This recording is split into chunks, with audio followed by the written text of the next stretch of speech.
L'accord auquel nous sommes parvenus avec la Grèce nous conduira au résultat attendu si le programme entier est mis en place. Dans la nuit de jeudi à vendredi, le Premier ministre grec Alexis Tsipras est parvenu à faire adopter les premières réformes exigées par les créanciers sur fond d'échauffourées dans les rues d'Athènes. Oui, alors au-delà des péripéties qui n'en sont pas d'ailleurs, mais je crois qu'il faut essayer de réfléchir au fond de l'affaire.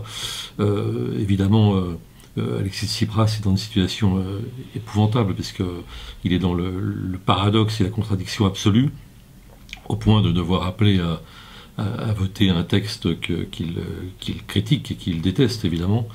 Mais on peut comprendre la situation dans laquelle il est, puisqu'il s'agissait là de renflouer les banques dans les prochains jours et d'éviter vraiment le désastre humanitaire.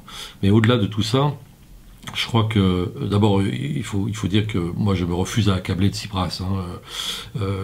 La vraie question, c'est le rapport de force. Et le rapport de force, d'emblée, lui était extrêmement défavorable. C'est sans doute d'ailleurs l'erreur qu'il a commise, si on peut se permettre de le juger, ce que je voudrais quand même éviter. C'est-à-dire qu'il a probablement sous-estimé, disons, le rapport de force et imaginé que le référendum allait renverser ce rapport de force en sa faveur, et les gens l'épouvantable appareil politico-financier qu'il a face à lui ne donne ni dans l'humanitaire ni dans la démocratie. Donc c'était un peu une cause désespérée, et pour s'en sortir, il faut imaginer en effet qu'il y ait d'autres Tsipras qui prennent le pouvoir, qui arrivent aux affaires, comme on dit, en Espagne, en France ou ailleurs, et que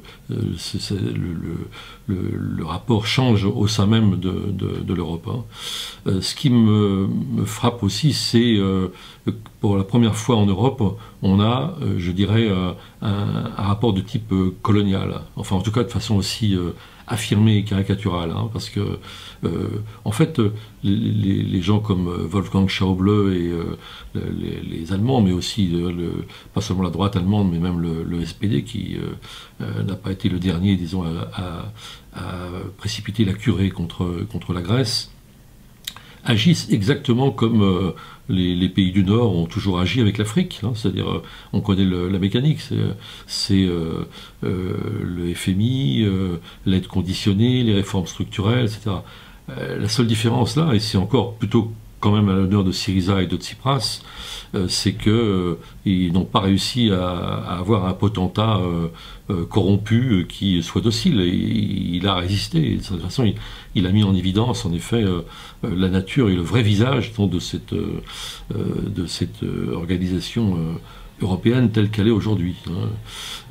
C'est un rapport colonial, un rapport tout à fait colonial auquel on assiste. Et l'autre paradoxe, c'est que l'Europe a été construite avec un discours qui était évitons le retour des nationalismes. Or, c'est exactement le contraire qui se produit. C'est-à-dire que c'est le retour de tous les nationalismes, à l'intérieur et à l'extérieur de l'Europe. À l'intérieur parce que la réaction allemande ou finlandaise, par exemple, qui est l'allié de l'Allemagne dans cette affaire, avec des néo-fascistes, c'est une réaction extrêmement nationaliste de domination sur le reste de l'Europe. Et en sens inverse, ceux qui veulent résister à cette pression, cette tension, ont recours aussi à des formes de nationalisme. C'est les réponses de droite et d'extrême droite à la question européenne.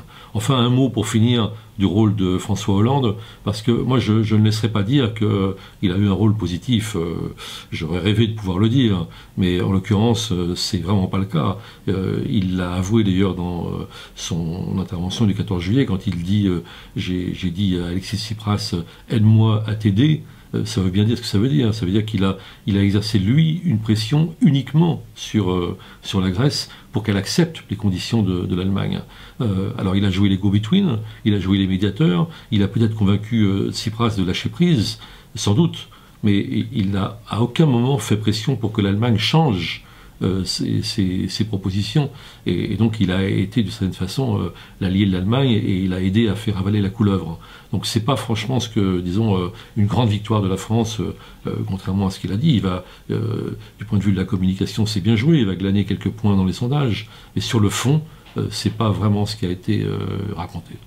Alors le numéro de cette semaine n'est pas très éloigné de la problématique grecque, même tout à fait proche, puisque c'est un numéro sur... le dossier porte sur la nation, la question de la nation. La nation est-elle ringarde? Alors la réponse évidemment est double, c'est-à-dire que on voit bien que l'Europe a été construite pour dépasser la nation, et en même temps on revient au nationalisme. Alors la nation, du coup, elle retrouve un petit peu de splendeur au sens où c'est finalement un espace démocratique avec des élections, etc.